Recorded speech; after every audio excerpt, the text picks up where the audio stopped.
कहानी का पूरा आनंद लेने के लिए इसके पिछले भाग को सुनना बिल्कुल मत भूलिएगा। उसका लिंक मैं आपको डिस्क्रिप्शन बॉक्स पर दे दूंगी और साथ में कमेंट बॉक्स में पिन भी कर दूंगी, तो आप वहां से भी जाकर सुन सकते हैं। रोशन, इस पागल लड़की का कुछ नहीं हो सकता। सौम्या, हो सकता है ना तुमसे प्यार। अच्छा बताओ, वो फ़ोन पर कौन थी? रोशन, तुम्हें इससे मतलब? सौम्या, मुझे जानना है क्योंकि मैं आपकी ज़िंदगी में किसी और को नहीं देख सकती। रोशन, तो सुनो, वो मेरी जान है। आज मैं जो कुछ भी हूँ उसके लिए ही हूँ। मैं उसे धोखा नहीं दे सकता। बहुत जल्द हम शादी करने वाले हैं। मेरी अंकल से बात हो गई है, पर ये बात नंदिनी या और घर वालों को नहीं मालूम। मैं उन सबको सरप्राइज़ देना चाहता हूँ, इसलिए अंकल को मना किया था बताने से। सौम्या, मैं ये सब कुछ नहीं जानती। मुझे तो बस आपसे प्यार है और हम आपको चाहते हैं, आपसे शादी करना चाहते हैं। मुझ में क्या कमी है? सुंदर हूँ, सभी काम आते हैं, माँ पापा की लाडली बेटी हूँ।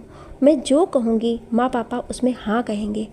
आपको पाने के लिए हम कुछ भी कर सकते हैं। रोशन, आपको तो पता ही है कि मेरे पापा विधायक हैं। यूँ चुटकियों में आपकी जॉब ख़त्म हो जाएगी। रोशन, हाँ, तुम भले ही खूबसूरत हो, सबकी लाडली हो, पर तुम एक जिद्दी लड़की हो और मेरी नंदिनी जैसा तो बिल्कुल भी नहीं हो। जाओ सौम्या, अभी हमें आपसे बात नहीं करनी। सौम्या, ठीक है, अभी तो हम जा रहे हैं, पर मेरी बातें याद रखिएगा। रोशन, सौम्या के जाते ही कठोर बना रोशन भावुक होकर रोने लगा था। नंदिनी की तस्वीर से बातें करने लगा था। ऐसा नहीं हो सकता नंदिनी कि हम आपसे दूर हो जाएं। आपके लिए ही तो जॉब ढूंढा। अगर जॉब छूट जाएगी तो अंकल आपकी शादी हमसे कराएंगे भी नहीं। मेरे लिए आप और जॉब दोनों मायने रखते हो। अब मैं क्या करूं, किससे कहूं अपने मन की बात? रोशन रोए जा रहा था और नंदिनी की फ़ोटो से बातें करता रहा। प्लीज़ नंदिनी, एक बार फ़ोटो से निकल कर हमें गले लगा लो प्यार से। हमें आपकी ज़रूरत है नंदिनी, आपके प्यार की ज़रूरत है। बस आपके गले लगकर रोना चाहता हूँ। मुझे शुरू में सौम्या बहुत अच्छी लगती थी, पर मुझे पता नहीं था कि वो इतनी जिद्दी लड़की है जो मेरा प्यार मुझसे छीन लेगी। रोशन रोते रोते वैसे ही बेहोश हो गया। कुछ देर बाद सौम्या की माँ रोशन के लिए पकौड़ा बनाकर लाई थी। जब देखा रोशन नीचे गिरा हुआ था तो तुरंत डॉक्टर को फ़ोन की। डॉक्टर आकर रोशन का चेकअप किए और कहा इसे कोई टेंशन ना होने पाए। शायद रोशन का पहले किसी चीज़ का ऑपरेशन हो चुका है, जिसकी वजह से शरीर कमज़ोर है। इसकी अच्छी देखभाल करें। मैं दवाइयाँ लिख देता हूँ, समय पर खाना और दवाई देते रहे इसे। डॉक्टर साहब के जाने के बाद सौम्या रोशन के बगल में बैठ गई। माँ से कहा, माँ, रोशन हमसे शादी करना चाहते हैं। वो बात पापा से नहीं बोल पाए, इसलिए घबराहट में वो बेहोश हो गए होंगे। तभी सौम्या के पापा बोले, मुझे ये लड़का पसंद है। आजकल कहाँ इतना होनहार और अच्छी सोच वाला लड़का मिलता है। रोशन के होश आने पर हम उससे बात करेंगे तुम्हारी शादी की। सौम्या, जी पापा। जब रोशन को होश आया तो अपने बगल में सौम्या को देख डर गया। उसे सौम्या की बात याद आ गई। सौम्या के पापा, कैसे हो बेटा, कोई दिक्कत तो नहीं? रोशन, नहीं अंकल, कोई दिक्कत नहीं, बस थोड़ा हारेसमेंट हो गया था जिसकी वजह से बेहोश हो गए हम। सौम्या के पापा, बेटा आपकी शादी हम सौम्या से फिक्स कर दिए हैं, साथ ही अगले महीने में होगी। आपके घर वालों को बुलाना हो, आप नंबर हमें दे देना, हम कॉल कर देंगे। रोशन के आंखों के कोने में आंसू की बूंदें छलक आए। मन में सोचा, विधायक है, अगर हम कुछ बोले तो मेरे फैमिली पर भी तकलीफ आ सकती है। इससे अच्छा चुप रहना ही बेहतर है अभी। सौम्या की माँ पापा रोशन के कमरे से चले गए थे। सौम्या रोशन के बगल में बैठ गई। रोशन का हाथ पकड़ते हुए बोली, आप हमसे नफ़रत क्यों करते हो रोशन? हम सच में आपको बहुत चाहते हैं। जितना आप अपनी नंदिनी को चाहते हैं उससे ज़्यादा हम आपको चाहते हैं। आपको पाने के लिए हम कुछ भी कर सकते हैं। मेरे प्रेम को भी तो समझिए रोशन, दिल के हाथों हम भी मजबूर हैं। ना तो आपको पाने की इतनी कोशिश ना करते हम। सौम्या की आंखों से सच्चे प्रेम की मोती आंसू बन वो बह रहे थे। रोशन बस आंखें बंद किए सौम्या की बातें सुनता रहा, क्योंकि रोशन तो खुद दो राहें पर आकर खड़ा था। वो किसे चुने? इधर नंदिनी हताश और परेशान थी। आज मन भी बहुत घबरा रहा था। ना जाने क्यों लग रहा था जैसे कुछ हुआ हो, पर क्या? नंदिनी को समझ नहीं आ रहा था। बार बार नज़र मोबाइल पर जाती। दिल कहता एक बार फिर से रोशन को फ़ोन करूं, पर दिमाग कहता रोशन को भी तो करना चाहिए फ़ोन। क्या हम उनके कोई नहीं जो यूं भुलाए बैठे हैं? उस समय ठीक से बात भी नहीं हो पाई थी रोशन से। पापा भी बिन बताए मालूम नहीं किससे मेरी शादी ठीक कर दिए हैं। उस लड़के को अभी तक हम देखे भी नहीं हैं। मैं पापा को साफ साफ कह दूंगी मुझे शादी नहीं करनी है, पर मैं मना भी कैसे करूं? पापा के मन को चोट पहुंचेगी मेरी इन बातों से, क्योंकि बचपन से उन्होंने पाला पोसा, इतना बड़ा किया, और हम अपने स्वार्थ के लिए पापा को तकलीफ़ नहीं दे सकते। पापा जिससे कहेंगे हम उससे शादी कर लेंगे, पर रोशन को कभी भूल नहीं सकते। ये भी एक सच्चाई है। रोते हुए नंदिनी मन में सोची, ईश्वर आपने दिल ही क्यों बनाया? जब इसमें प्रेम से ज़्यादा छलावा है, क्यों प्रेम का नाम प्रेम दिया, जिसमें इतनी जुदाई है? धड़कनें एक झलक पाने को बेचैन हो जाती हैं। हम देख नहीं सकते, पर हमें यकीन है कि मेरा रोशन तकलीफ़ में है। उसकी तकलीफ़ मुझे आज महसूस हो रही है। उसका तड़पना महसूस हो रहा है, उसकी धड़कन महसूस हो रही है, उसका रोना महसूस हो रहा है। मेरे रोशन से एक बार मिलवा दो ईश्वर, फिर कुछ ना मांगेंगे। तभी माँ का कॉल आया। हेलो नंदिनी। नंदिनी आंसू पोंछते हुए, हाँ माँ कहिए। माँ, नंदिनी अगर फुर्सत हो तो घर पर आ जाना बेटा, शादी की मार्केटिंग करनी है। नंदिनी, ठीक है माँ, हम आ जाएंगे, आप फिक्र ना करो। माँ, ठीक है बेटा, आप आराम करो। पर आवाज़ से लग रहा है रो रही थी नंदिनी। नहीं माँ, मैं क्यों रोऊंगी? इतने अच्छे जिसके माता पिता हों वो बच्चा क्यों रोएगा? बस शादी की बातों से मन भारी हो गया था। माँ, अपना ख्याल रखना बेटा, और जल्द घर पर आ जाना। नंदिनी, ठीक है माँ। रोशन बेड पर से उठा, नम आंखों से सौम्या को गले लगा लिया। सौम्या और रोशन दोनों की आंखों में आंसू की धाराएं बह रही थी, एक तरफा प्यार की। रोशन एक पल मानो भूल सा गया कि ये नंदिनी नहीं, सौम्या है। रोशन तो बस आंखें बंद कर सौम्या के गले से लगा रोता रहा, मानो उसे कितने दिनों बाद नंदिनी मिली हो। रोशन को कुछ ही पल में एहसास हुआ, अरे ये मैं क्या कर रहा हूँ? मैं सौम्या के गले लग क्यों रो रहा हूँ? रोशन झट से सौम्या से थोड़ी दूर पर जा खड़ा हुआ। सौम्या भी कुछ ना बोली, अपना फेस पानी से धोकर अपने घर चली गई। रोशन बेड पर लेटकर करवटें लेता रहा, पर नींद आंखों से कोसों दूर थी। सोचा अभी नंदिनी से बात करते हैं। जब नंदिनी को कॉल किया तो नंदिनी का फ़ोन स्विच ऑफ बता रहा था। रोशन, क्यों ना ये सारी बातें मैं नंदिनी के पापा को बता दूं, शायद वो कुछ मदद कर सकें। रोशन कॉल किया, उधर से आवाज़ आई, हाँ रोशन बोलो, क्या बात है? रोशन, हमें कुछ ज़रूरी बात आपसे करनी थी। अंकल, रोशन अभी हम ड्यूटी पर हैं, फ्री होकर बात करते हैं। रोशन, ठीक है अंकल। रोशन फ्रेश होकर घूमने मार्केट निकल गया ताकि मन कुछ फ्रेश हो जाए। जब घर आया तो देखा सौम्या के पापा इंतज़ार कर रहे थे। रोशन, अंकल कुछ काम था क्या हमसे? विधायक अंकल, हाँ बेटा, एक ज़रूरी बात करनी थी सौम्या को लेकर। तुम तो जानते हो हम कितना बिजी रहते हैं, अपने बच्चे को समय भी नहीं दे पाते। सौम्या को ब्लड कैंसर है, उसका इलाज चल रहा है, पर कभी उसे देखकर ये ना लगेगा तुमको कि वो इतनी बीमार है। वो कुछ दिनों में अपनी पूरी ज़िंदगी जीना चाहती है, इसलिए हम तुम्हारे रिश्ते के लिए हाँ बोले थे।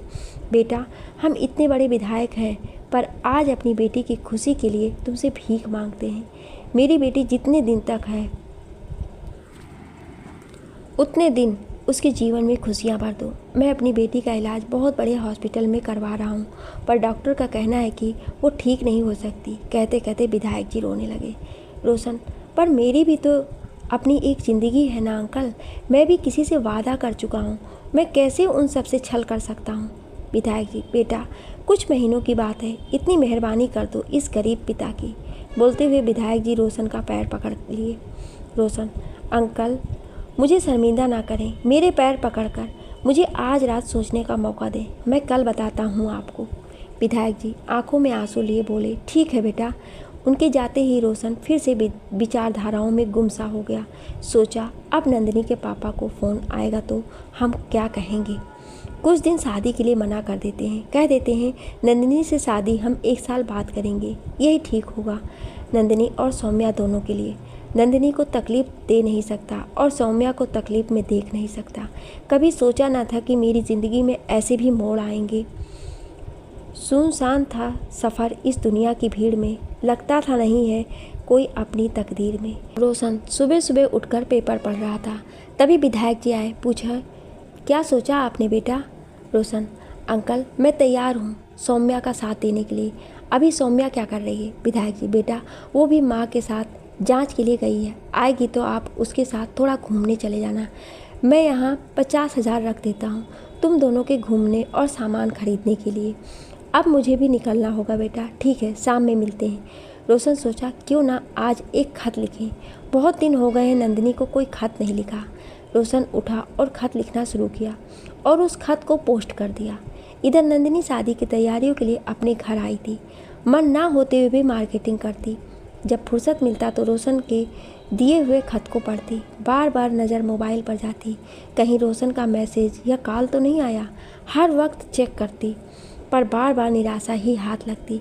नंदिनी बहुत सोचते हुए एक शाम रोशन को मैसेज की, हाय रोशन आप कैसे हो, पर उधर से कोई रिप्लाई ना आया। रात में घर आने पर नंदिनी के पापा रोशन के पास कॉल किए। रोशन, हेलो अंकल। पापा, हाँ रोशन बोलो, तुम कुछ कहना चाह रहे थे। रोशन, अंकल बस इतना कहना चाह रहा था कि अभी साल भर हम शादी नहीं करना चाहते हैं, थोड़ा प्रॉब्लम है, 1 साल बाद हम शादी करेंगे। पापा, क्यों कोई बात है? रोशन, नहीं अंकल टेंशन की कोई बात नहीं, बस अभी अपने काम की तरफ फोकस करना चाहते हैं ताकि आने वाला जीवन सुखमय हो, और कोई बात नहीं, आप तैयारियां रोक दीजिए। पापा, ये अच्छी बात नहीं है रोशन, मैं सबको कह चुका हूँ शादी अगले महीने होगी। रोशन, प्लीज़ अंकल मेरी बात को समझें, मैं कहाँ भाग रहा हूँ शादी ना करने से। मैं तो खुद चाहता हूँ नंदिनी को बहुत जल्द दुल्हन बनाना, पर मेरी भी कुछ मजबूरियाँ हैं ऑफिस की, आप मेरी बात को समझें अंकल। पापा, ठीक है रोशन हम कुछ करते हैं। रात में पापा ने सभी को हॉल में बुलाया, सबसे बोला शादी की तैयारियां अभी बंद कर दो। जिस लड़के से हम नंदिनी की शादी करना चाहते थे वो लड़का किसी कारणवश अपने गांव नहीं आ सकता है, उसने टाइम मांगी है 1 साल की। इतना सुनते ही नंदिनी खुश होकर उछलने लगी। नंदिनी को खुशी हो रही थी कि अब मुझे अनजान लड़के से साल भर के लिए छुट्टी मिल गई, पर नंदिनी को कहाँ पता था कि वो अनजान लड़का और कोई नहीं रोशन है, जिसके लिए वो दिन रात बेचैन व परेशान रहती है। नंदिनी अपने कमरे में आकर बेड पर लेट गई और मोबाइल को जैसे ही ऑन की तो रोशन का मैसेज आया था। रोशन, हाय मेरी प्रिंसेस कैसी हो, अनजान लड़के से छुट्टी मिल गई आपको। नंदिनी, हाय, पर तुमको कैसे पता रोशन इस अनजान लड़के के बारे में। रोशन, आपसे दूर होकर भी आपके हर बात की खबर रखते हैं। आपको क्या लगा नंदिनी कि हम इतने दिनों में आपको भूल गए? ऐसा कभी हो सकता है कि आपको हम भूल जाएं? आप तो मेरी धड़कन है, मेरे जीने की वजह, आपके लिए ही तो इतने कष्ट उठा रहा हूँ ताकि आने वाला कल अच्छा हो। अहमियत आपके क्या है बता नहीं सकते, रिश्ता क्या है आपसे समझा नहीं सकते। अगर हमारे लिए इतने खास हो, अगर आप हो उदास तो हम मुस्कुरा नहीं सकते। लव यू और बहुत ज़्यादा मिस यू भी नंदिनी। नंदिनी, इतने दिनों से भुलाए बैठे थे और आज तुमसे बात हो रही तो लग रहा है कि क्या बात करूं, समझ ही में नहीं आ रहा है, पर इतना कहूँगी मैं आज बहुत खुश हूँ रोशन, क्योंकि तुमसे बात हो रही है। इसके लिए हम ना जाने कितने दिन रात तड़पे हैं। कोई ऐसा पल ना था जिसमें हम आपको याद ना किए हों। आप ऐसे ही मैसेज करते रहना रोशन, आपकी ये मैसेज मेरे लिए किसी दवा से कम नहीं है। एक बात कहूँ रोशन। रोशन, हाँ। नंदिनी, तू कहीं भी रहे सर पर तेरे इल्ज़ाम तो हैं, तेरे हाथों की लकीरों में मेरा नाम तो है।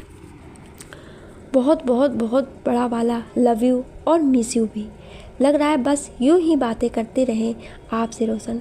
मैं पहले की एक भी शिकायत आपसे ना करूँगी, पर इतना कहूँगी आपसे मुझे ना भूलना और मेरे लिए जो दिल में जगह है वो किसी को ना देना। रोशन, ऐसा कभी नहीं होगा नंदिनी, आपसे हम टाइम मिलने पर बात करते हैं, अभी फ़ोन रखते हैं, रात बहुत हो गई है, सुबह ऑफिस जाना है। बाय नंदिनी, और अपना ख्याल रखिएगा मेरे लिए। नंदिनी, बाय। रोशन, रखने का मन तो नहीं कर रहा है, पर आपकी सेहत और आपके जॉब के लिए रखते हैं, पर एक वादा, आप मैसेज ज़रूर करिएगा, हम इंतज़ार करेंगे। लव यू रोशन। एक दिन रोशन सुबह सुबह सौम्या के पास गया और बोला चलो थोड़ा टहल कर आते हैं। सौम्या रोशन के साथ कुछ दूर टहल कर वापस आ गई। रोशन घर आकर फ्रेश होकर ऑफिस निकल गया। जाते वक्त सौम्या से बोला तैयार रहना सौम्या, हम शाम में पिक्चर देखने जाएंगे। सौम्या खुश होते हुए ठीक है। जब रोशन शाम में घर आया तो देखा सौम्या बहुत ही खूबसूरत लग रही थी। जीन्स और उजली कुर्ती, हल्का मेकअप, खुले बाल, आंखों पर चश्मा, बहुत ही ज़्यादा सुंदर दिख रही थी। तभी सौम्या चुटकी बजाते हुए बोली कहाँ खो गए जनाब। रोशन, कहीं तो नहीं? चलो लेट हो रहा है। सौम्या, तो हम कहाँ मना कर रहे हैं, चलो।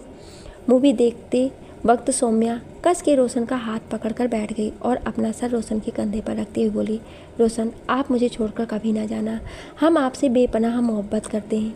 रोशन खामोश सौम्या की बातें सुनता रहा और सौम्या अपने दिल की हर बात रोशन से कहती रही। मूवी ख़त्म होने पर दोनों घर आ रहे थे। रास्ते में आइसक्रीम देख सौम्या ने कहा, रोशन चलो आइसक्रीम खाते हैं। रोशन, तुम्हारी तबीयत ठीक नहीं है, तुम्हारे पापा बतला रहे थे तुम बाहर का सामान ना खाओ, वो भी रात में आइसक्रीम तो बिल्कुल भी नहीं। सौम्या सोचने लगी, मैं तो बीमार नहीं हूँ, तो फिर पापा ने झूठ क्यों बोला रोशन से। खैर, ये बातें पापा से फुर्सत में पूछ लेंगे, अभी रोशन के सामने जाहिर करना गलत होगा, उसके सामने बीमार बने रहना ही ठीक है। चहकते हुए बोली, मुझे क्या हुआ है, मैं तो ठीक हूँ, चलो आइसक्रीम खाने के लिए। रोशन, ठीक है चलो। दोनों आइसक्रीम खाकर घर आ गए। रोशन अपने कमरे में आकर बेड पर लेट गया। थकान के कारण से नींद आ गई। रात 11 बजे नंदिनी का मैसेज आया। रोशन बेखबर नींद के आगोश में सोता रहा। सुबह उठा तो देखा नंदिनी के बहुत सारे मैसेज आए हैं। रोशन रिप्लाई करने की सोच रहा था, तभी सौम्या के चहकने की आवाज़ आई। जब बाहर देखा तो वो अपने प्यारे से पप्पी के साथ खेल रही थी। उसकी हंसी हर तरफ फैल रही थी। रोशन बस सौम्या की नादानी को देखता रहा। कुछ देर बाद तैयार होकर ऑफिस चला गया। रोशन जब शाम में घर आया तो उसे नंदिनी के मैसेज का ख्याल आया। सोचा, आज तो मैडम बहुत नाराज़ होगी, अब पहले नंदिनी को मैसेज कर लेता हूँ। रोशन, हाय, क्या हो रहा है? उधर से कोई रिप्लाई ना आया। रोशन सोचा, घर पर बात कर लेता हूँ। रोशन, हेलो सुजाता, सब ठीक है ना? सुजाता, हाँ सब ठीक है, पर तुम कहाँ रहते हो भाई, कितने दिन हो जाते हैं बात किए। रोशन, टाइम नहीं मिल पाता है बात करने के लिए। नंदिनी घर आई थी क्या? सुजाता, नहीं। रोशन, ठीक है, रखते हैं, अपना ख्याल रखना और माँ का भी। तभी सौम्या रोशन के पास आकर उसके पैर पर अपना पैर रखते हुए बोली, किससे बात कर रहे हो रोशन? रोशन सौम्या को दूर करते हुए, क्यों, तुम्हें क्यों बताऊं? मुझे नहीं बताना। सौम्या रोशन के गाल पर किस करते हुए बोली, जिससे बात करना है करो, पर नंदिनी से नहीं, क्योंकि वो तुमको मुझसे जुदा कर देगी। रोशन, जुदा करने की बात तुम क्यों कर रही हो सौम्या? ये तुम्हें भी पता है कि कौन किसको जुदा कर रहा है। सौम्या रोने लगी और रोशन से लिपट कर बोली, लव यू रोशन, आपको खोना नहीं चाहते, इसलिए ये बात बोले हैं हम। सॉरी, हमें माफ़ कर दो। कस दिल से कह दिए रोशन, रूठ कर यूँ सजा तो ना दो। माना पहली मोहब्बत है मेरी, कहने और जताने का तजुर्बा नहीं, पर अपनी बात कहने का मौका तो दो। झूठी कह दो मोहब्बत है तुमसे, थोड़ा इस दिल को सुकून मिल जाए। विधायक जी की बात याद करते हुए रोशन सौम्या के सर चूमा और कहा, हाँ तुम मुझे बहुत अच्छी लगती हो, हाँ हमें तुमसे मोहब्बत है। सौम्या की आंखों में खुशी के आंसू छलक गए और वे रोशन के गले लगकर रोती रही। इधर नंदिनी परेशान थी, सोच रही थी पता नहीं रोशन ठीक है या नहीं, कहीं उनकी तबीयत तो ख़राब नहीं। अपना सारा काम ख़त्म कर रोशन से अभी बात करती हूँ। रात 10 बजे नंदिनी रोशन को कॉल की।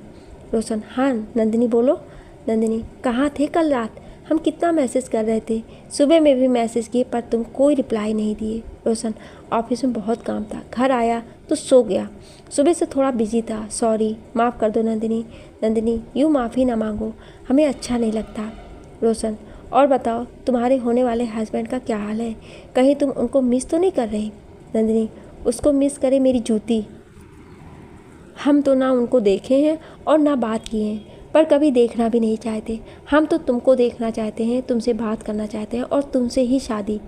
रोशन मुस्कुराते हुए, अरे अपने होने वाले हस्बैंड के लिए जूती शब्द यूज़ करती हो, बेचारा।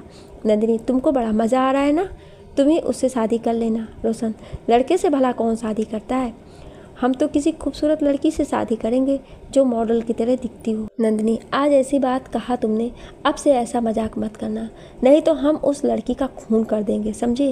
रोशन, जी साहिबा समझ गए, और कुछ? नंदिनी, हाँ। रोशन, क्या? Nandini, love you. रोशन, वो तो हमेशा रहेगा, ज़िंदगी भर। नंदिनी, हम रखते हैं, सुबह जल्दी उठना है। रोशन, ऐसे कैसे इतना जल्दी, अभी अभी तो आई हो, बहार बन के छाई, कुछ और देर तक रुक जरा, ये दिल जरा धड़कने दो, कुछ और देर बहकने दो, ये रात फिर कब आएगी, बहार फिर कब दिखाएगी। Love you Nandini. नंदिनी, ज़्यादा रोमांटिक मत हो, एक तो ना मैसेज ना फ़ोन करते हो और अब फ़ोन रखने से मना कर रहे हो। रोशन, ठीक है मेरी साहिबा, good night, love you. Nandini good night, love you, bye. दूसरे दिन सौम्या अपने पापा से बात करने के लिए परेशान थी कि कब पापा से मुलाकात हो, ताकि उनसे पूछ सके कि झूठ क्यों बोला कि हम बीमार हैं। माँ से पूछती हूँ, शायद कुछ पता हो। सौम्या, माँ पापा कहाँ हैं? माँ, बेटा लगता है आपके पापा कहीं निकले हैं, शाम तक आ जाएंगे। क्यों, कुछ काम था पापा से? सौम्या, हाँ, एक बात पूछनी थी पापा से। माँ, अभी नाश्ता कर लो बेटा, जब पापा आएंगे तो बात कर लेना। सौम्या, ठीक है माँ, पर मैं एक बात पूछूँ आपसे? माँ, हाँ बेटा बोलो। सौम्या, माँ पापा ने रोशन से झूठ क्यों बोला कि हम बीमार हैं? आपको कुछ पता है इस बारे में? माँ, नहीं बेटा, इस बारे में मुझे कोई जानकारी नहीं। तेरे पापा को कहाँ वक्त मिलता है कि वो हमसे कुछ बात करें। वो तो बस अपने राजनीतिक में व्यस्त रहते हैं, घर और बाहर हर तरफ राजनीति ही करते हैं। सौम्या, ठीक है माँ, आप उदास ना हो, पापा से बात करते हैं हम। सौम्या, माँ शाम हो गई पर पापा नहीं आए। माँ, चिंता ना करो, आज नहीं तो कल पापा आ जाएंगे, तुम बात कर लेना। सौम्या का किसी काम में मन नहीं लग रहा था, दिमाग में बस एक ही ख्याल आ रहा था, पापा ने झूठ क्यों बोला। रात में सौम्या बिना खाए सो गई। सुबह उठी तो माँ ने बताया कि रात में पापा आए और सुबह सुबह निकल गए। सौम्या, पर माँ आपने हमें जगाया क्यों नहीं? माँ, इलेक्शन आने वाला है, आपके पापा अभी बहुत परेशान हैं, इसलिए उन्हें नहीं बताया कि आपसे सौम्या बात करना चाहती है। सौम्या, हम अभी पापा को कॉल करते हैं। हेलो पापा, हमें आपसे कुछ बात करना है, ज़रूरी बात। विधायक, ठीक है बेटा, हम शाम में घर आते हैं तो हमसे बात कर लेना। सौम्या, ठीक है पापा। तभी रोशन सौम्या के सर पर थपकी देते हुए, किससे बात कर रही हो मोटी? सौम्या, अभी मेरा मजाक का मूड नहीं है, चुप रहिए आप। रोशन, चलो कहीं घूम कर आते हैं, आज हमारी छुट्टी है। सौम्या, पर मुझे कहीं नहीं जाना। रोशन, क्या हुआ, कुछ तो बताओ, कोई परेशानी है? सौम्या, हाँ परेशानी है, पर तुम्हें नहीं बता सकते। रोशन का उदास चेहरा देख सौम्या ने कहा, अच्छा ठीक है, चलो कहाँ चलना है? रोशन, तुम्हें जहाँ अच्छा लगे, पर हाँ हम बाइक से चलेंगे, कार से नहीं। सौम्या मुस्कुराते हुए, ओके मेरे स्मार्ट साहब, वैसे हम भी सबको दिखाना चाहते हैं कि मेरा बॉयफ्रेंड कितना स्मार्ट है और कितना डैशिंग लगता है। रोशन मुस्कुराते हुए, अब नज़र न लगा देना हमें। सौम्या, कहो तो काला टीका लगा दूँ। रोशन, आंटी देखो ना आप, ये पागल हो गई है, इसे किसी पागल खाने में एडमिट करके आता हूँ, फिर हम और आप डिनर पर चलेंगे। माँ, तुम दोनों की बातें तुम दोनों ही समझो, हम तो डिनर तुम्हारे अंकल के साथ शाम में कर लेंगे। रोशन, इस मोटी को कब से कह रहा हूँ तो ये सुन ही नहीं रही है। इतना कहे रोशन सौम्या का हाथ पकड़कर बाइक के पास ले आया। सौम्या, पर मुझे तैयार तो हो जाने दो और पर्स तो लेने दो। रोशन, मेरी जान, तुम तो ऐसे ही खूबसूरत लग रही हो और तैयार होने की क्या ज़रूरत है, पर्स छोड़ो, मेरे पास पैसे हैं। दोनों घर से निकले, मॉल में शॉपिंग किया, होटल में डिनर कर शहर के थोड़ी दूरी पर एक पार्क में दोनों आराम करने बैठ गए। वहाँ की हरियाली मन मोह रही थी। रोशन सौम्या का मूड ठीक करने के लिए बोला, एक बात कहूँ? सौम्या, हाँ। रोशन सौम्या का हाथ अपने हाथ में लेते हुए कहा, उगता हुआ सूरज दुआ दे आपको, खिलता हुआ फूल खुशबू दे आपको, हम तो कुछ देने के काबिल नहीं हैं, देने वाला हजार खुशियाँ दे आपको। क्या हुआ सौम्या, तुम आज इतनी उदास क्यों हो? कोई बात है? जब से आई हो तब से खोई खोई सी हो। सौम्या, हम एक बात पूछें आपसे? रोशन, हाँ कहो ना, आपको जो पूछना है पूछ सकते हो। सौम्या, क्या हम सच में आपको पसंद है? क्या आप सच में हमसे मोहब्बत करते हो? क्या कोई दबाव में आकर हमसे प्यार का इजहार किया आपने? रोशन, क्या हुआ, किसी ने कुछ कहा क्या आपसे? आप सच में बहुत खूबसूरत हो, कौन आपसे प्यार करना नहीं चाहेगा? सौम्या, ये सही नहीं कहा आपने, हमें सच जानना है, क्योंकि आप तो नंदिनी से प्रेम करते हो, मेरा मोहब्बत तो आपको पसंद नहीं था, फिर अचानक आप मान कैसे गए और हमसे मोहब्बत का इजहार भी कर लिया आपने? ये कुछ समझ में नहीं आया। रोशन हंसते हुए कहा, अपने प्यारे से दिमाग पर ज़्यादा जोर न डालिए, आपकी हसरतें पूरा हुआ, आपने हमें चाहा और हम अपने आप से मोहब्बत का इजहार कर दिया, और कोई बात नहीं, ज़्यादा ना सोचो, आप खुश रहा करो। चलो शाम हो रही है, घर चलते हैं। सौम्या, हाँ सही कहा आपने, हमें भी घर जाना है, पापा से कुछ बात करनी है, पापा घर आ गए होंगे। दोनों घर के लिए निकल गए। सौम्या बाइक पर बैठे बैठे अचानक रोशन से लिपट कर बोली, आप हमसे दूर ना जाना, वरना हम जी नहीं पाएंगे। रोशन, हम कहीं नहीं जा रहे हैं, हम तो आपके पास हैं, जब तक कि आप पूरी तरह ठीक ना हो जाएं। और ऐसे लिपट कर बैठिएगा बाइक पर तो कोई देखेगा तो क्या कहेगा। सौम्या आंखों में आंसू और होठों पर मुस्कान बिखेरते हुए कहा, यही कहेगा कि देखो विधायक की बिटिया अपने बॉयफ्रेंड से लिपट कर बाइक से कहीं जा रही है। दोनों के चेहरे पर मुस्कान आ गई। घर आते आते रात हो गया। रोशन अपने रूम में चला गया। सौम्या आते ही बोली, पापा कहाँ हैं माँ? माँ तुम्हारे पापा अपने कमरे में किसी से बात कर रहे हैं। सौम्या ओके बाय माँ। पापा के कमरे में जाकर सौम्या, पापा हमें आपसे कुछ पूछना है। विधायक हाँ बेटा बोलिए। सौम्या पापा आपने रोशन से क्यों कहा कि हम बीमार हैं और कुछ बीमारी का क्या नाम है? विधायक बेटा हम तो आपके लिए ही कहा, क्योंकि आप उस दिन रोशन से मेन गेट पर बोल रहे थे कि आप रोशन को चाहती हैं और रोशन को अपना बनाना चाहती हैं। बस इसलिए कहा कि सौम्या बीमार है, उसे कैंसर हो गया है। सौम्या जहाँ तक मैं जानती हूँ पापा आप मेरी खुशियों के लिए ऐसा कदम नहीं उठा सकते हो। आपका ज़रूर इसमें कोई फ़ायदा होगा, तभी आप रोशन से बात किए हैं मेरे रिश्ते को लेकर। आप कोई और बीमारी नहीं बता पाए जो आप कैंसर जैसा घटिया बीमारी का नाम लेकर ब्लैकमेल किए। मैं अपनी नज़र में खुद ही गिर गई। विधायक सच सुनना चाहते हो तो सुनो। हाँ तुम दोनों को एक करने में मेरा स्वार्थ छिपा है। हम सोचे कि जब तुम दोनों का प्रेम विवाह होगा तो हर जगह मेरा मिसाल दिया जाएगा। लोग कहेंगे कि विधायक होकर भी अपनी बेटी का प्रेम विवाह करवाया। लोगों में मेरा इज्जत और बढ़ जाएगा, जिससे इलेक्शन में मुझे फ़ायदा होगा और वोट भी बढ़ेंगे। आपको मनचाहा लड़का भी मिल जाएगा। सौम्या कभी आपने सोचा रोशन को सच पता चलेगा तो क्या होगा? विधायक वो सच नहीं जान पाएगा, जब जानेगा तब तक हम आपकी शादी कर देंगे। सौम्या हम रोशन को सब बता देंगे। विधायक आप ऐसा कुछ नहीं कर रहे हो, कहोगे तो आपसे रोशन का प्यार छूट जाएगा, वो आपसे दूर हो जाएगा। अब आप खुद ही सोच लो क्या करना है क्या नहीं। अब हमें आराम करने दें और आप भी जाकर सो जाओ, रात बहुत हो गई है। सौम्या कुछ ना बोली और आंखों में आंसू लिए अपने कमरे में आ गई। अपने बेड पर लेट गई, आंखें बंद कर सोचने लगी। पापा मेरे प्यार के साथ ही राजनीति कर बैठे। हमें रोशन का प्यार चाहिए था, पर ऐसे नहीं झूठ की बुनियाद पर। रोशन सुबह उठा और फ्रेश होकर सौम्या के पास गया। सौम्या सभी गमलों में पानी डाल रही थी। रोशन क्या हुआ, आज चिड़ियों के चहकने की आवाज़ नहीं आ रही है? सौम्या चिड़िया बीमार है, उसके किसी अपने ने उसे धोखा दिया है। रोशन किसने मेरी प्यारी सी सौम्या को धोखा दिया, बताओ, अभी उसकी खबर लेते हैं। सौम्या छोड़ो रहने दो, तुम जाओ ऑफिस, हमें भी बात करने का मूड नहीं है, शाम में बात करते हैं। रोशन जैसा तुमको ठीक लगे, बाय, शाम में मिलते हैं। 2 कदम आगे बढ़ाने के बाद रोशन फिर से सौम्या के पास आता है और धीरे से करीब आकर कहता है, तेरे रुखसार पर ढले हैं मेरी सुबह के किस्से, खामोशी से मांगी हुई मोहब्बत की दुआ हो तुम। हम शाम में आकर आपसे मिलते हैं, आप अपना ख्याल रखना। शाम होने पर रोशन अपने फ्लैट पर आया, दरवाज़ा खोला, अपने कमरे में चेयर पर बैठ गया। थोड़ा आराम करने के बाद नाश्ता बनाकर सौम्या का इंतज़ार करने लगा। शाम हुए, फिर शाम से रात और सौम्या रोशन से मिलने नहीं आई।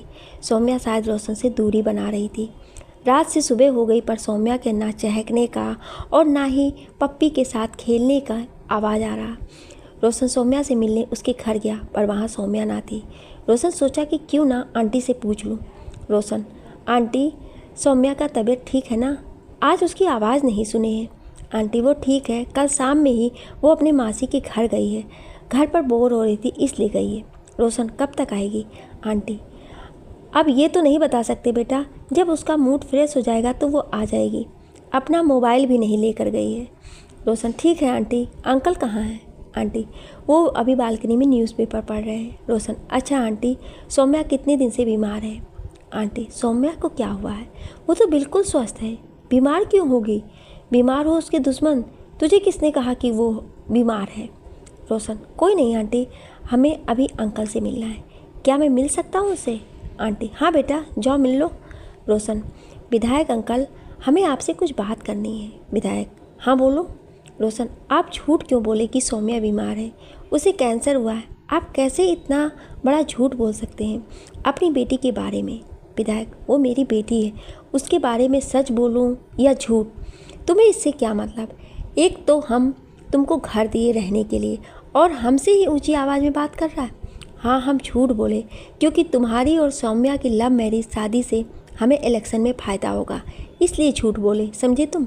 रोशन, मुझे आपसे ये उम्मीद नहीं थी। जब मुझ जैसे साधारण लड़के को अपने फ्लैट में किराएदार के रूप में रखा, तभी हमें समझ जाना चाहिए था कि इतना बड़ा विधायक साधारण लड़के को क्यों रखेगा। ज़रूर इसमें इसका स्वार्थ छिपा होगा। आप तो मेरे साथ ही साथ सौम्या के साथ भी राजनीति कर बैठे। विधायक, तुमको जो कहना है कहो, पर सौम्या की शादी तो तुमसे ही होगा। रोशन, आपके कहने पर हमने सौम्या से झूठे प्यार का इजहार किया, उसकी भावनाओं के साथ खेले, अपनी नंदिनी को शादी के लिए मना किए। मुझ पर क्या बीती आपको अंदाज़ा है? मुझे यहाँ नहीं रहना, आपका फ्लैट खाली करके हम चले जाएंगे। विधायक, तुम मेरा पावर नहीं जानते हो, हम तुम्हारे जॉब छीन भी सकते हैं, कहीं जाने की सोचना भी मत। मेरे बात को दिमाग में बैठा लो। सौम्या तुमको बहुत पसंद करती है, हम उसकी आंखों में आंसू नहीं देख सकते, इसलिए भी तुमसे झूठ बोला कि उसे कैंसर है। रोशन, आपको जो करना है करो, पर हम अब यहाँ नहीं रहेंगे। आपका घर, आपकी बेटी, आपको मुबारक हो। रोशन अपने फ्लैट में आकर अपना सारा सामान पैक किया, एक एप्लीकेशन लिखा और ऑफिस में देते हुए ट्रेन में बैठ गया। सोचने लगा, इसमें सौम्या की क्या गलती थी? उसे एक बार बता देना चाहिए था कि हम जा रहे हैं। कहीं ना कहीं सौम्या के लिए भी मेरे मन में फीलिंग है, उसे मैं नकार नहीं सकता। जितना नंदिनी को चाहता हूँ उतना तो नहीं, पर सौम्या को पसंद ज़रूर करता हूँ। क्या मुझे उसके बारे में सोचना चाहिए? तभी एक लड़की गाना गाते हुए ट्रेन की बोगी में चढ़ी और रोशन की कुछ दूरी पर खड़ी होकर गाना गाने लगी। ओ रब्बा, कोई तो बताए प्यार होता है क्या, जैसा मुझे हो गया सबको होता है क्या। रोशन को गाना सुन एक अजीब सी संतुष्टि मिल रहा था, लग रहा था बस सुनता रहूं उस गाने को। रोशन गाने को सुन आंखें बंद कर गहरी सांस लेते हुए नंदिनी के ही बारे में सोचता रहा। ट्रेन कब स्टेशन पर रुका पता भी नहीं चला। सब लोगों के जल्दी उतरने की हड़बड़ी में आंखें खुली, देखा ट्रेन स्टेशन पर आकर रुकी हुई है। ऑटो लेकर घर के लिए चल पड़ा। घर पर अचानक रोशन को देख सभी चौंक गए। सुजाता, सब ठीक है ना भाई? बिन बताए तुम अचानक से आ गए। रोशन थोड़ा गुस्साते हुए, क्यों? मैं अपने घर नहीं आ सकता? एक गिलास पानी दो और मुझे कुछ देर के लिए अकेला छोड़ दो, थक गया हूँ, आराम करूँगा। सुजाता, आप नहाकर खाना खा लो, फिर रहना अकेले अपने कमरे में, हम ना आएंगे तुम्हारे पास भाई। रोशन खुद महसूस किया कि हमें गुस्सा कर सुजाता से बात नहीं करनी चाहिए थी। अपनी परेशानी के कारण उस पर गुस्साना ठीक नहीं था। रोशन, सॉरी मेरी प्यारी बहन, मुझे माफ़ कर दो, थका हूँ ना इसलिए थोड़ा गुस्सा कर बोल दिया। सुजाता मुस्कुराते हुए किचन में चली गई रोशन के लिए नाश्ता बनाने। रोशन ने स्नान कर खाना खाया, फिर तेज़ आवाज़ में गाना बजाने लगा। गाना सुन सुजाता भी आ गई। बोला, चलो भाई आज मिलकर डांस करते हैं, कितने दिन हो गए हैं मस्ती किए हुए।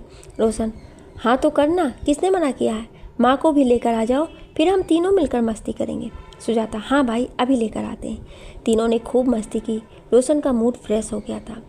थोड़ी देर बाद रोशन बोला, तुम सब डांस करो, हम जा रहे हैं नंदिनी से मिलने, शाम का खाना वहीं खा लेंगे। सुजाता, एड्रेस आप सोनी से ले लेना। रोशन, ठीक है बाय। सोनी एड्रेस लेकर नंदिनी के डेरा पर पहुंच गया। नंदिनी शायद मार्केट गई थी। रोशन रूम के बाहर सीढ़ियों पर बैठ गया और नंदिनी का इंतज़ार करने लगा। 1 घंटा बाद नंदिनी जब आई तो रोशन को देख चौंक गई। खुशी से रोशन के गले लिपटते हुए कही, तुम्हारा सरप्राइज़ हमको अच्छा लगा। मेरे पास शब्द नहीं है रोशन, इस वक्त मुझे कितनी खुशी हुई है तुम्हें देखकर। रोशन, हम भी कब से आपसे मिलना चाह रहे थे, कितने दिन हो गए थे देखे हुए। क्या सारी बातें यहीं पर कर लोगे कि अंदर भी कहोगे आने के लिए? नंदिनी, हाँ हाँ अंदर चलो, अभी ताला खोलती हूँ, आओ बैठो।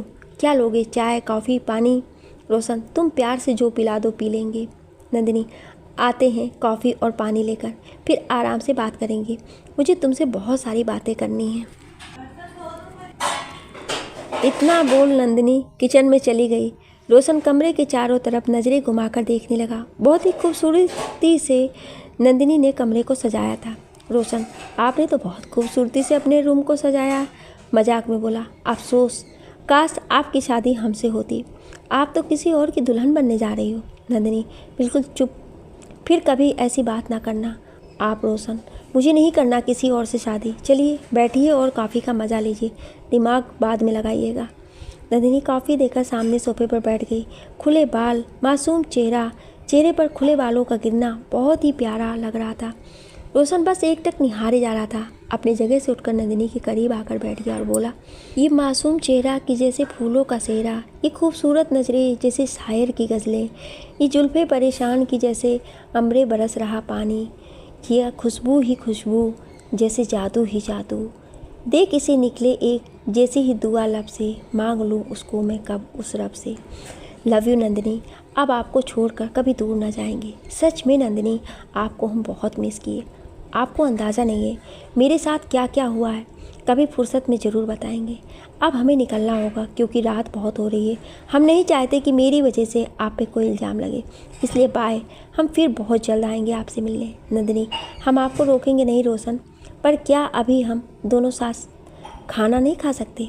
चलिए होटल, वहाँ डिनर भी हो जाएगा और आप वहाँ से निकल भी जाना। यहीं बगल में एक बहुत ही अच्छा होटल है। रोशन, आपका हुक्म सर आंखों पर, चलिए। रोशन और नंदिनी दोनों होटल में गए। रोशन, तुम बैठो नंदिनी, और ये बताओ क्या खाना पसंद करोगी? अभी हम ऑर्डर करते हैं। नंदिनी, जो तुम्हें पसंद हो ऑर्डर कर दो, हम खा लेंगे। वैसे यहाँ बहुत ही अच्छा टेस्टी मसाला डोसा मिलता है। रोशन, तो फिर ऑर्डर करते हैं। रोशन और नंदिनी जब होटल से निकले तो रोशन ने कहा, हमें जाने का मन तो नहीं कर रहा है, क्या हम रुक सकते हैं?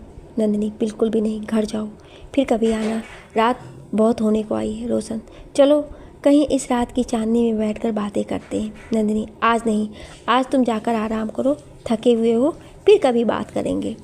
रोशन ने प्यार से नंदिनी के गले मिलकर बाय किया और फिर अपने घर के लिए निकल गया। नंदिनी अपने कमरे में आकर आराम करने लगी। उधर रोशन घर पहुंचकर बहुत ही खुश था। सोच रहा था आज नंदिनी से मिलकर उससे बातें करके बहुत अच्छा लगा। बहुत जल्द हम आ रहे हैं नंदिनी, आपको दुल्हन बनाने। रोशन सुबह उठा और फ्रेश होकर नंदिनी के पापा से मिलने चला गया। रोशन नंदिनी के पापा से बोला, नमस्ते अंकल, आप शादी की डेट फिर से निकलवा लो। अब आया हूँ तो शादी करके वापस ड्यूटी पर जाऊँगा। अंकल, हम भी वही सोच रहे थे रोशन, इसलिए आज पंडित जी को बुलवाया है घर पर। अगले महीने से लगन स्टार्ट है, शायद उसमें कोई दिन अच्छा निकल जाए। शादी की तैयारी तो पहले से ही हुई है। रोशन, बहुत अच्छा अंकल, आप डेट निकलवा कर हमें बता दीजिएगा, पर हाँ नंदिनी को भी मत बताइएगा कि उनकी शादी हमसे हो रही है। अंकल मुस्कुराते हुए, अच्छा ठीक है, नहीं बताएंगे, पर अगर नंदिनी ने पूछा तो? रोशन, वो आप मुझ पर छोड़ दीजिए। अंकल, ठीक है बेटा, अभी हमें निकलना होगा ड्यूटी के लिए, शाम में मिलते हैं। रोशन, अंकल हमें आपसे एक ज़रूरी बात करनी है, बहुत ज़रूरी है, वो बात आपको बताना है। अंकल, हाँ बोलो, क्या बात है? रोशन, विधायक और सौम्या के साथ हुई सारी घटनाएं अंकल को बता देता है। अंकल, ये तो अच्छा नहीं हुआ, खासकर उनसे पंगा लेकर। अगर उन्हें पता चलेगी कि तुम्हारी शादी हो रही है नंदिनी से, तो शायद बहुत बड़ा अड़चन खड़ा हो जाए। एक काम करते हैं, तुम दोनों पहले कोर्ट में शादी कर लो, उसके बाद धूमधाम से शादी करेंगे। रोशन, पर कोर्ट में शादी करने के लिए तो टाइम लगेगा, उसमें अर्जी देनी पड़ेगी। अंकल, अच्छा छोड़ो ये बातें, इतना टेंशन मत लो, हम हैं ना, सब ठीक होगा। शादी की तैयारी करो, आज हम पंडित जी से बात करते हैं। शाम में पंडित जी घर आए। अगले महीने 9 तारीख को विवाह का दिन रखा गया। शादी की तैयारी होने लगी। रोशन भी शादी की तैयारी में बिजी हो गया। इधर नंदिनी बहुत ज़्यादा परेशान थी। वो सोच रही थी कि मैं किसी अनजान लड़के से शादी नहीं करूँगी। कैसे कर लूँ किसी अनजान से शादी? मैं उसे जानती भी नहीं, पर पापा का दिल भी नहीं दुखा सकती। अगर हम शादी से मना कर देंगे तो पापा को मन में बहुत ठेस पहुँचेगा। मैं क्या करूँ, कुछ समझ में नहीं आ रहा है। मैं तो सिर्फ रोशन को चाहती हूँ, उससे शादी करना चाहती हूँ। एक बार रोशन से बात करती हूँ। रोशन को कॉल की, पर कॉल उठाया नहीं रोशन ने। रोशन, इसका कॉल कैसे उठाएं? मैं तो अभी मार्केट में हूँ और उसे पता चल जाएगा। मैसेज कर देता हूँ। हाय नंदिनी, कैसी हो? सुने कि तुम्हारी शादी अगले महीने हो रही है। मेरी तरफ से बहुत बहुत शुभकामनाएँ। रात में बात करते हैं। Love you baby. नंदिनी जब रोशन का मैसेज देखी तो उसे बुरा लगा। सोची, रोशन कैसे मुझे किसी और से शादी होते देखकर खुश है। नंदिनी गुस्सा में गुस्साते हुए रिप्लाई लिख दी, बाय, हम ठीक हैं। हाँ सही सुना, अगले महीने शादी हो रही है और हम खुश अपनी शादी से हैं। रात में बात करने की ज़रूरत नहीं है। मेरे पास फालतू का वक्त नहीं है जो हम तुमसे बात करें। तुमको तो मज़ा आ रहा है ना, मेरी शादी हो रही है किसी और से, अच्छी बात है। मेरी बारात में डांस करने आ जाना। Bye bye. रात में रोशन मार्केटिंग करके घर आता है, खाना खाकर बेड पर लेट जाता है। तब सोचता है ज़रा देखो मैडम के क्या हाल है। जब मैसेज देखता है तो रोशन तो वो मुस्कुराने लगता है।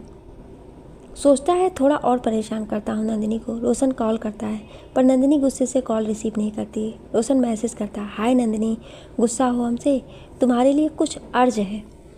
इस कदर हम यार को मनाने निकले, उसकी चाहत के हम दीवाने निकले। जब भी उसे दिल का हाल बताना चाहा, उसके होठों से वक्त ना होने के बहाने निकले।